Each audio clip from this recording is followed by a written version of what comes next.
So that was a bit of planning and a bit of work that I've done. I'm going to take the rest of my clay that I have in the bigger volume to the shop, and we'll lay it out on bigger slabs. We can process it. She's got a press that the potter has a press that instead of me with my little broomstick can flatten it out, and we can do a lot more processing, like a lot faster processing with that. One thing I did do while I was getting ready, this is just today. This stuff is just today. I did have a summer to work on my clay, my pottery.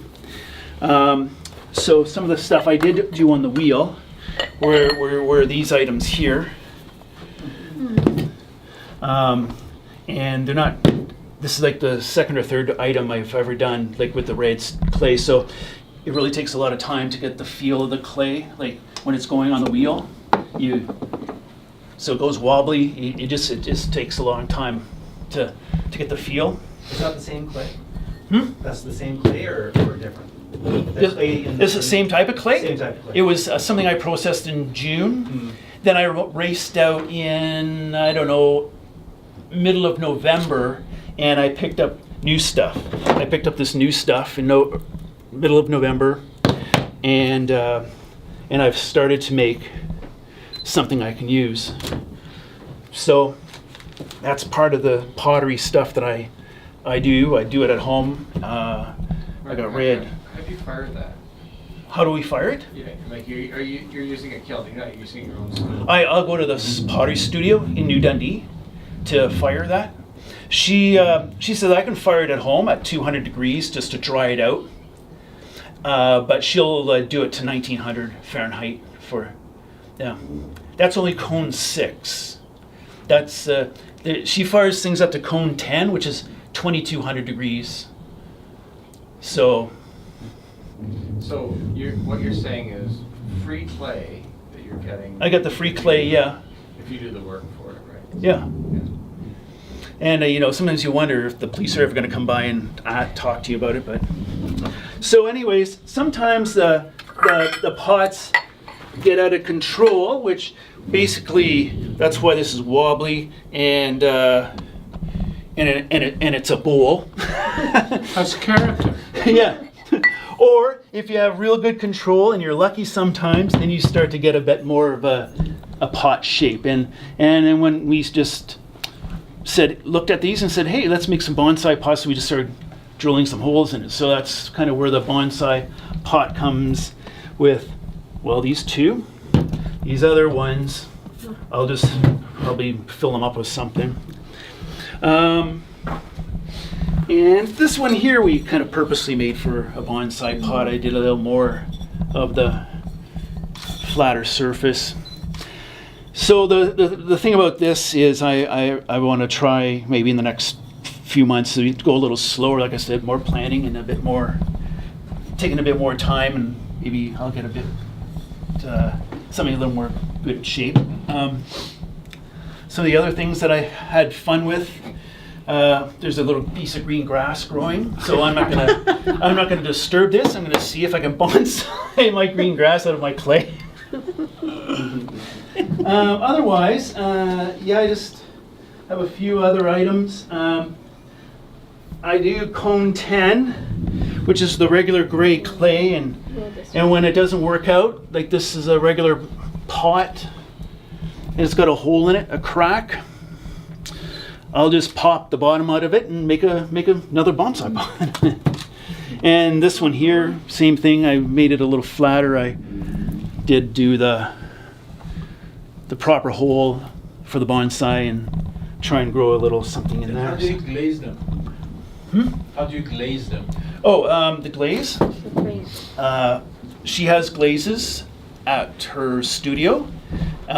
So once everybody's done all their pottery work, there's maybe about 10 or 15 students once in a while, then we'll just have a glazing week, and we just dip the glaze into, it'd be like a pot like this, and then you can just, let's see, a pot like this. So this is like St. John's black on the outside. You just dip it in, let it dry.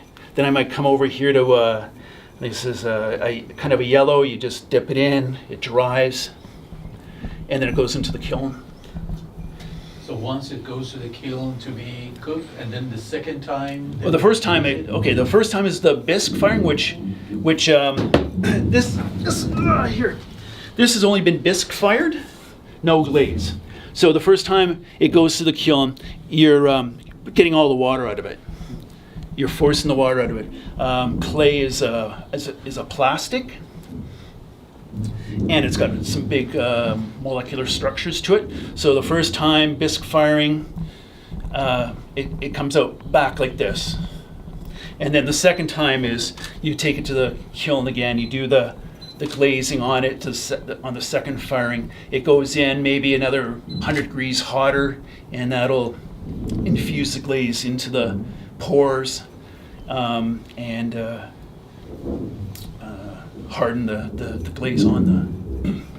For this stuff here, the bisque fire was up to about, like I said, about 200 degrees just to dry it out. Then you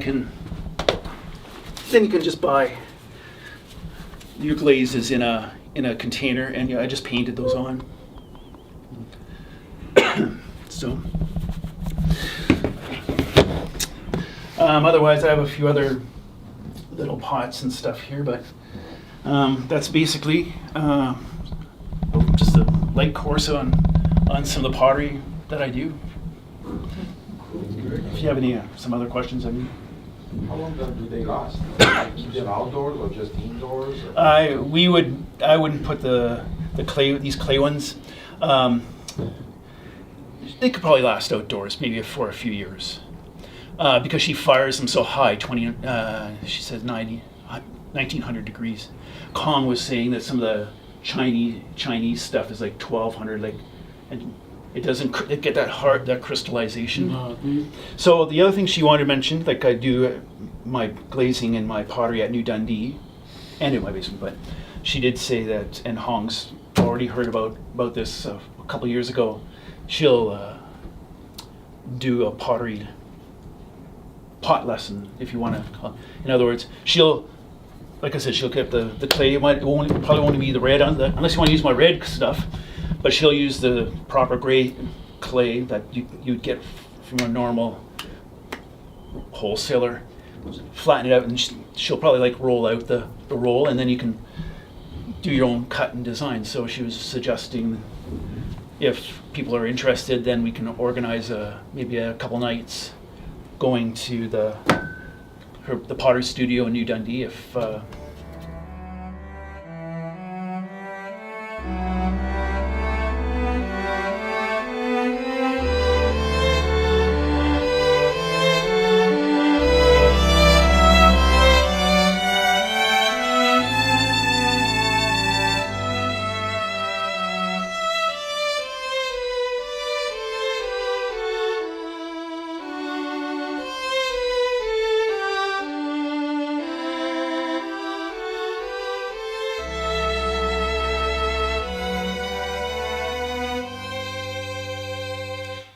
Thanks, Mark. It was great to see clay from the ground transformed into a terracotta pot. There was a lot of excitement in the club about making our own clay pots for bonsai. The next day, Thursday, was meeting time again, and this time it was with the stewards of the forest group, the group that's in charge of the edible forest, the orchard, and the community gardens. And we finalized our list of trees we're purchasing for this year, 35 fruit trees, and these will be full-size fruit trees for the spiral orchard. I was looking at a satellite view of the community gardens on Google Earth, and in the satellite view you can see the community gardens, and you can see all the tile drainage that was put in the field. While I was at our community orchard meeting, there was a plant in the greenhouse, a geranium, that no one wanted, and it was given to me. So today, I'll be putting it into a bonsai pot, doing some root pruning and top pruning to the tree. I think the reason I was given this geranium is that it already looks like a bonsai. This geranium had lost all its leaves. It was in the cold greenhouse at the local community center. And we had a warm spell in winter, and the leaves started to grow back in. So it's very much alive. I'll spin it around.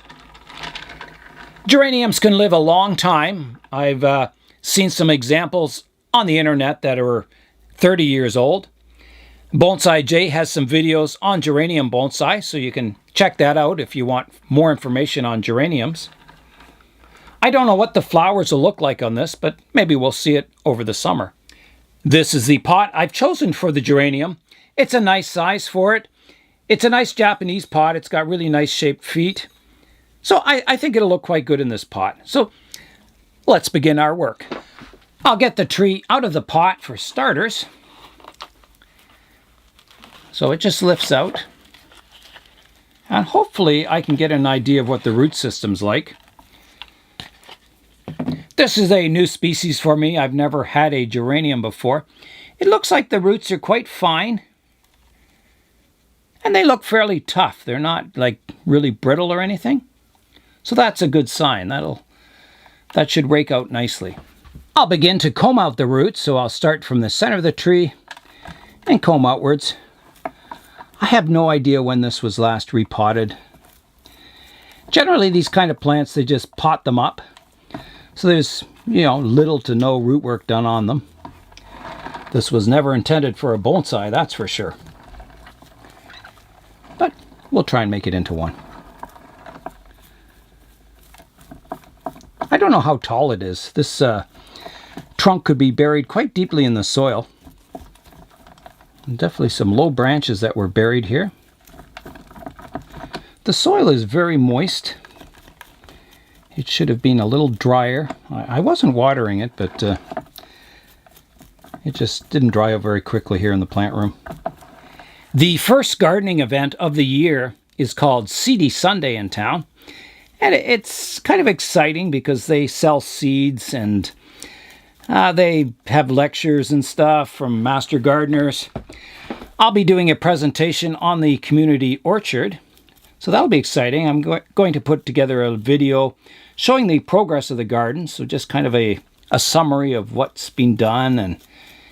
And my goal is to try and get people interested in the project because there's only 6 to 8 of us that are really heavily involved with the project, and it's just too much work. We've got all these great dreams, and it's just we need help on the project. So I'm hoping to recruit people to kind of take care of projects. Like we have solar panels on top of the garden sheds in the community garden.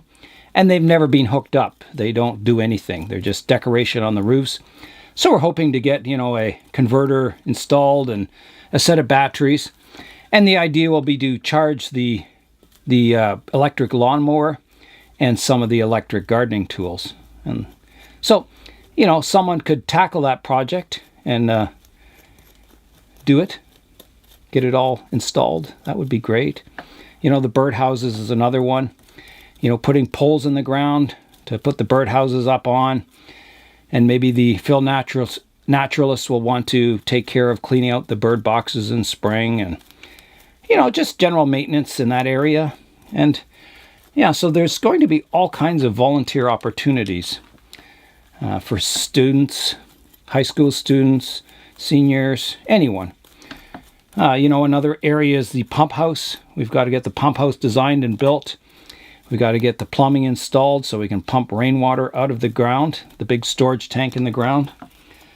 So I'll be doing a talk showing all the areas of volunteer opportunities there are in the community gardens. And, some people might want to just commit to a couple of hours here and there. Some people, like me, it'll be a lifetime of dedication and work to the project. So I'm getting down to the roots here. They're quite nice and radial, and the trunk's flared out a bit at the bottom. I imagine this was started as a cutting.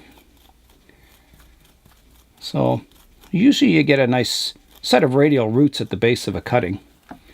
I'm trying to get down to them now. And hopefully I'll get lots of flare at the base of the tree or plant. I don't know if you call it a tree. It's quite a fleshy plant. It's, you know, the stem, you can see it doesn't have a thick bark like a tree has on it. It's more, I would say it's closer to a succulent bonsai than anything.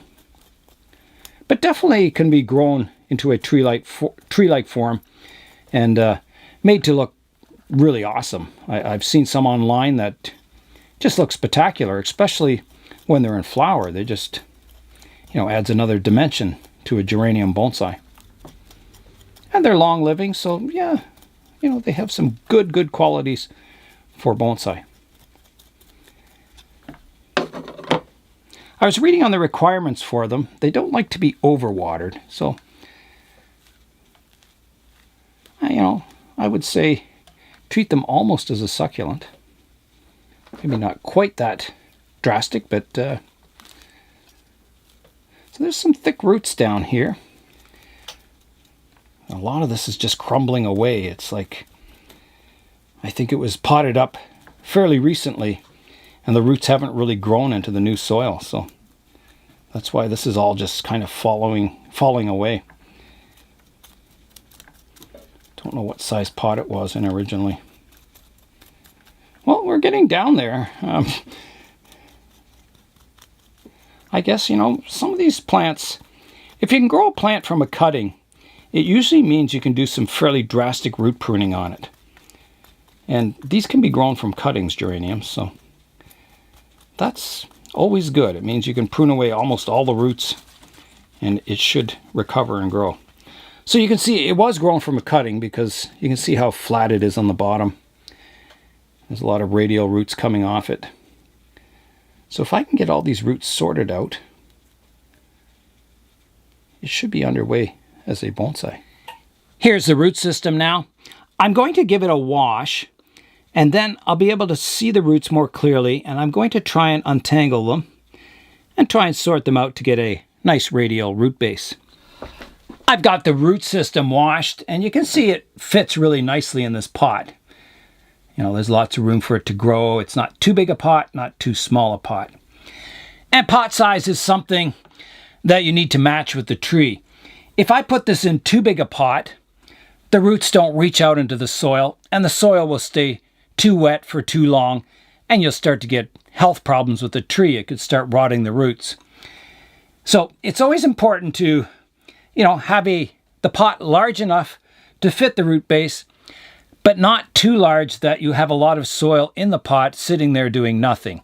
Your root base should almost extend out to the edges of the pot, you know, leaving a little bit of room for growth for each year or two. And I think this pot size is just perfect. So I'm going to start, I don't know how brittle these roots are. They seem to be quite flexible. And, you know, this is the first potting of it. And basically on the first potting, you want to get the tree in good soil, do some root work to the tree, but not extreme. I mean, the goal is to have the tree live. You want to do as much work as you can to the tree and still have it live. So I'm going to sort these roots out. The only root I'll prune is this big long one coming out the bottom. It's way too long. So I'll do that now. All right, I've got my scissors.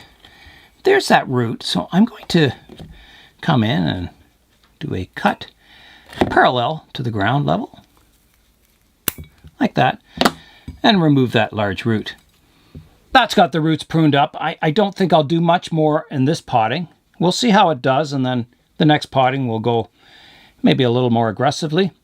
So I'll do some styling to the top of the tree. The reason I didn't style the tree while it was in the previous pot is I wanted to see how much it was buried in the pot. You can see this branch comes off the main trunk. So now that I have a good look at the tree, I can, you know, pick a front and do the styling on it.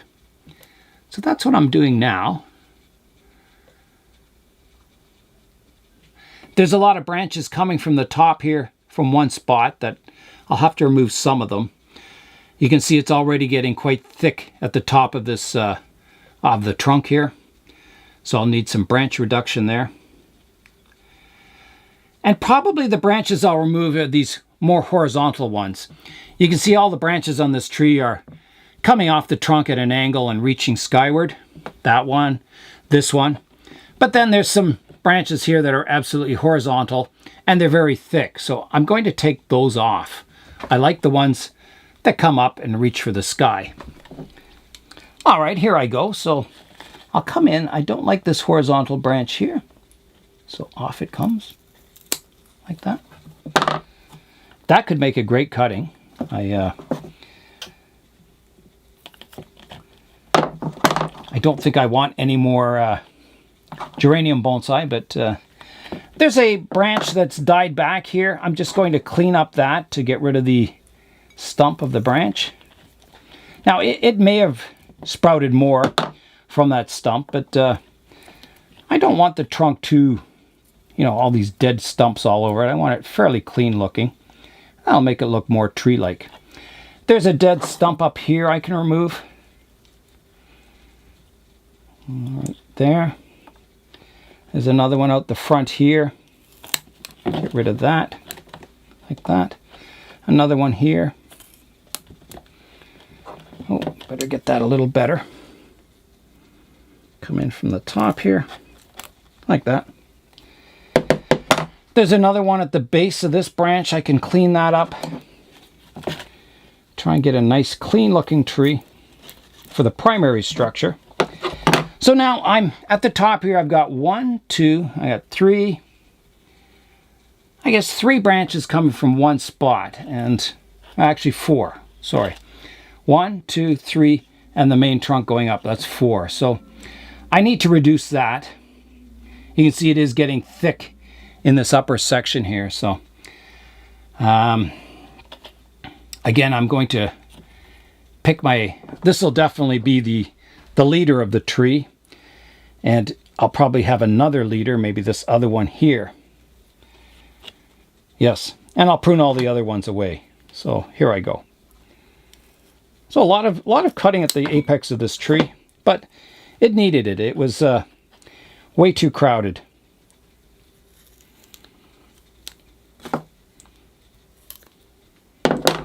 And there's a dead stump here I can remove,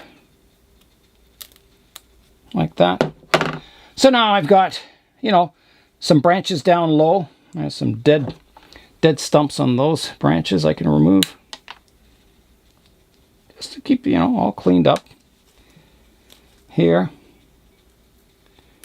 Here. Here.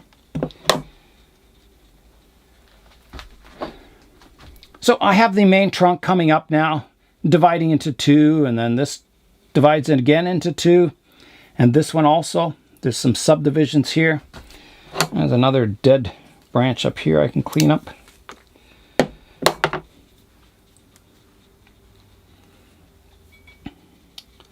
So I think that's looking pretty good. I'm going to remove, there's a discolored leaf here. It's an older leaf that I'll remove. Another one here. And one here. You can see all the new leaves growing in are smaller and quite green. I'm going to prune this one back to an outward facing shoot here, like that.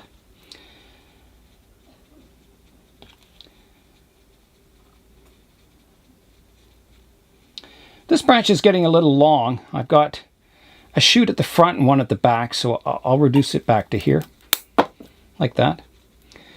And then I've got one that's getting quite high here, so I'll just take the top off it, like that. And I think that's all the pruning I'll do for today. It's looking quite clean and structured. Just cleaning up some old dead stumps here.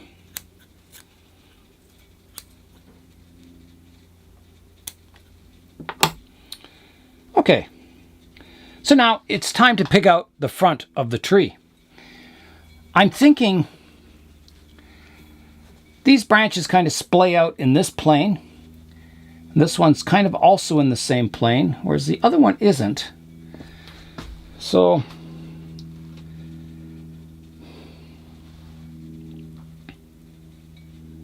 I definitely don't want these branches coming out towards the front.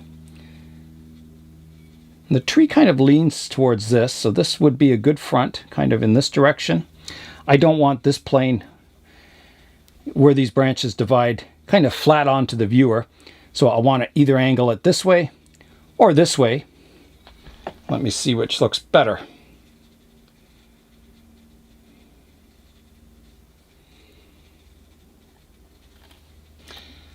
I'm thinking it looks quite good in this view. You can see both back branches. This one looks a little long in this view, so I may have to reduce that back, and I think I will. I'm going to prune it off here,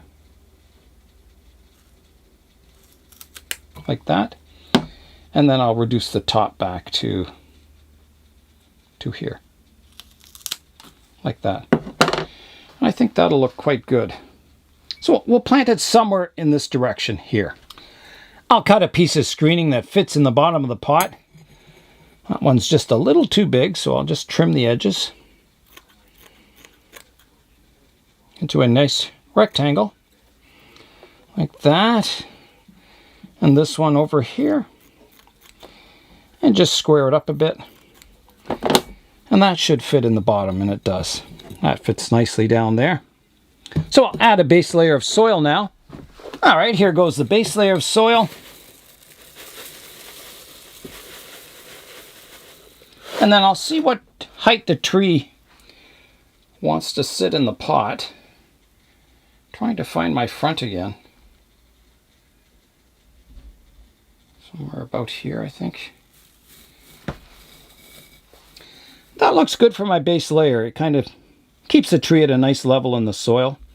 So those new roots are kind of buried, but they're not too deep. So now I've got to comb out my roots before I add the rest of my soil in. Trying to get them nice and radial, like that. And this one over here has got to come in the corner. So that's looking much better for the roots.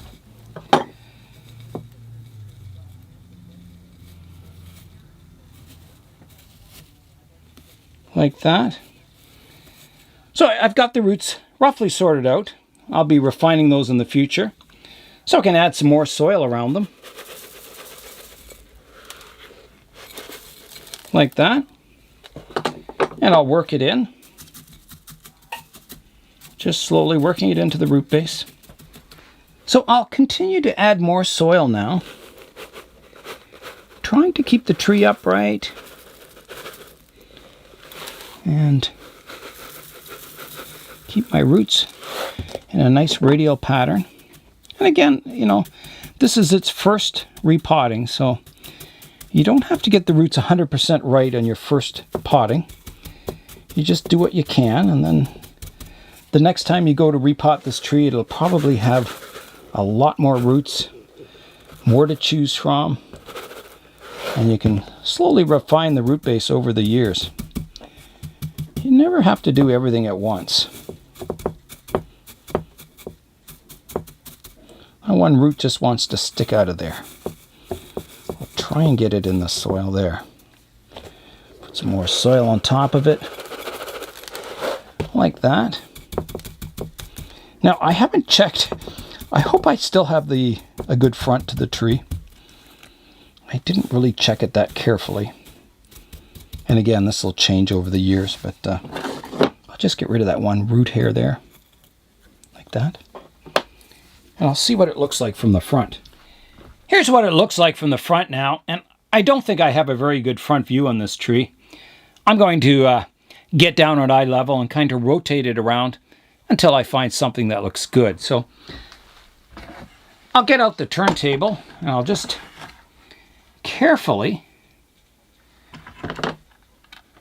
put it on the turntable so it doesn't tip over, and then I can rotate it around to get the front view. Okay, I'm looking at it from the front now, and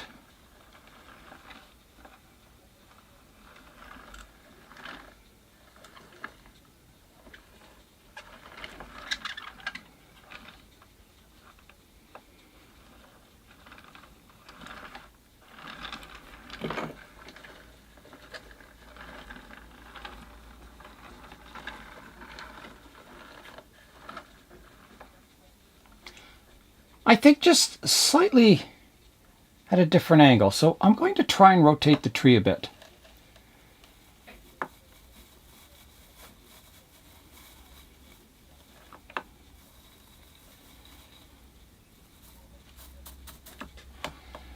And I'll have to work that soil into the roots again, just to get the tree to settle down in the pot. Like that. Yeah, I think that's a better view. So here's the front view now, and it may change in future. Even this lowest branch I may remove, maybe even this one as I develop the tree more. But for now, it looks okay in this view. I wouldn't say the tree's perfect, but I definitely like this upright part. This branch coming forward probably should be pruned back shorter, so it's more of a, not reaching as high as the apex of the tree. Yeah, so I'm sure this will change quite a bit in the future, but for now, I'm happy with the current position it's in. I'm going to add just a little more soil on top.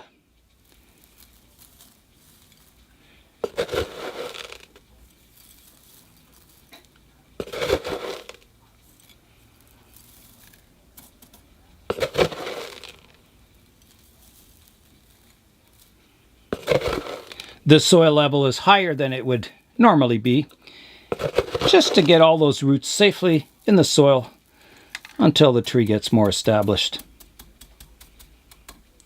Like that. So now I can give it all a water. I'll start the watering by just misting it lightly. So here I go. Just to get that surface soil wet.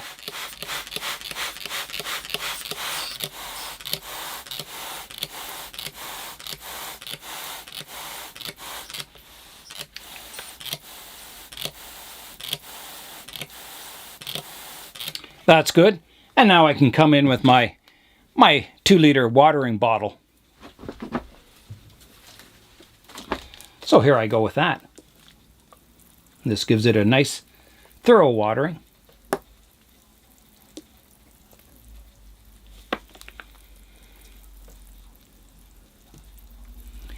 If you can't find these watering nozzles, you can just poke holes in the top of a bottle. Just put little pinholes, squeeze the bottle, and you'll get a nice fine spray come out.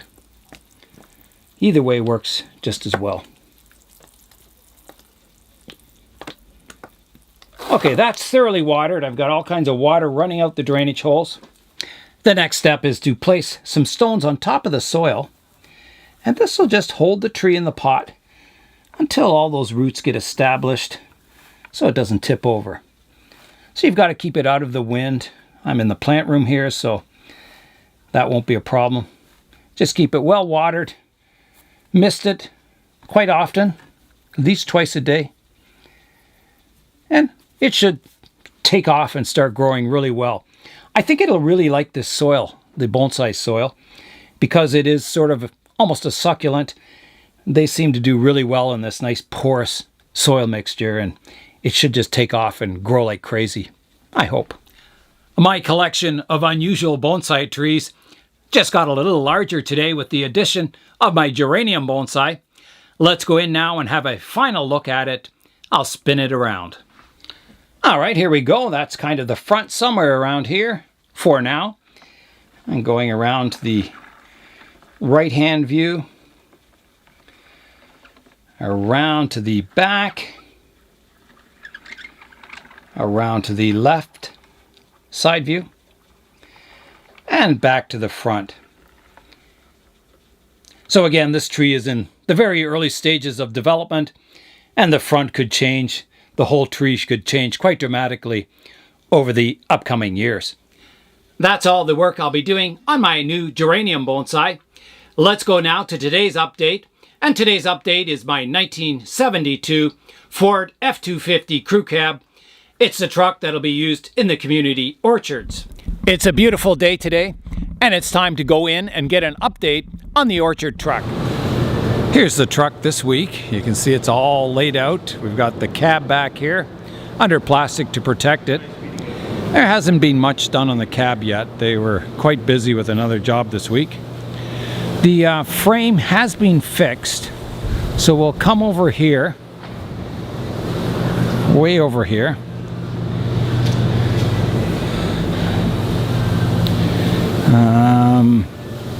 See if I can show it to you.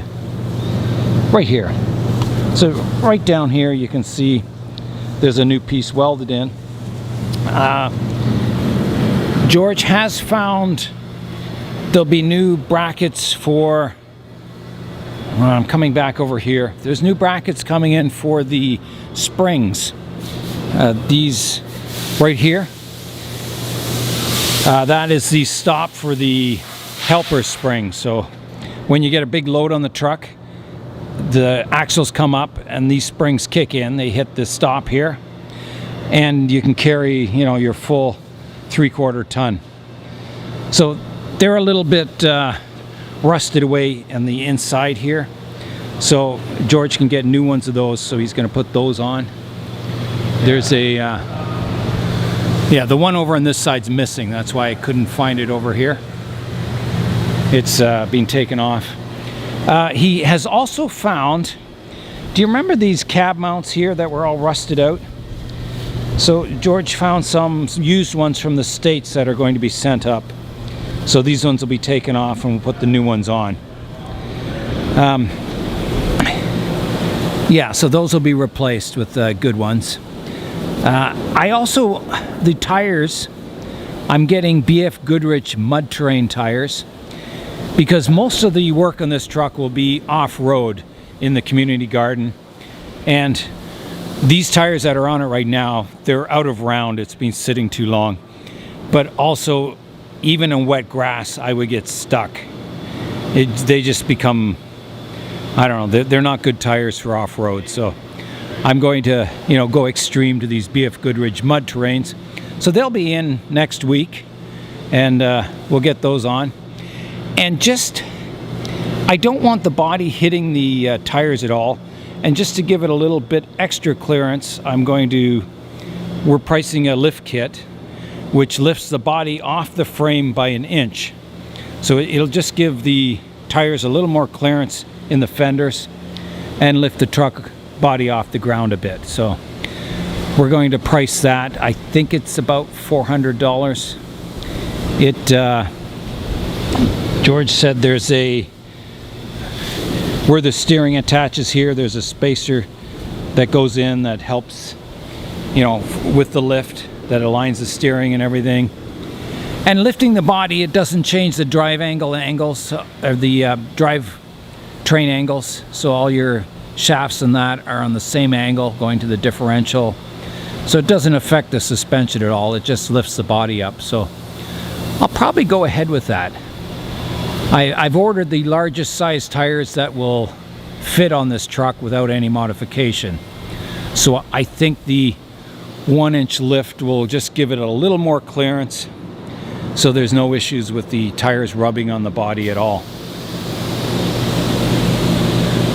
So the cab, they're hoping to get the new cab mounts on the front next week and fix the rear cab corners. So that's all due for next week. The bed is over here. It's still holding all the parts. So these are the cab mounts right here. And the cab corners are somewhere in here. There's another part of the fender. Somewhere in here, the other parts are in here. So yeah. And the hood is over here. There's Laura. It's being used as a table.